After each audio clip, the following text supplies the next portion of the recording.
আসসালামু আলাইকুম।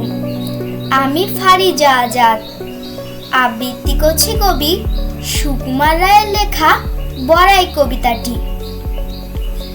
গাছের গোড়ায় গর্ত করে ব্যাঙ বেঁধেছেন বাসা, মনের সুখে গাল ফুলিয়ে গান ধরেছেন খাসা। রাজার হাতি হাউদা পিঠে হেলে দুলে আসে, বাপরে বলে ব্যাঙ বাবাজি গর্তে ঢোকেন ত্রাসে। রাজার হাতি মেজাজ ভারী, হাজার রকম চাল, হঠাৎ রেগে মটাং করে ভাঙলো গাছের ডাল।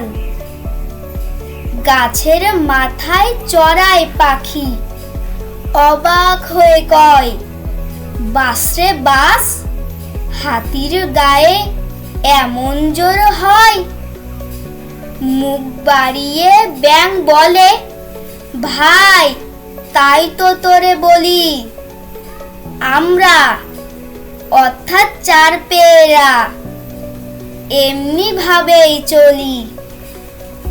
ধন্যবাদ।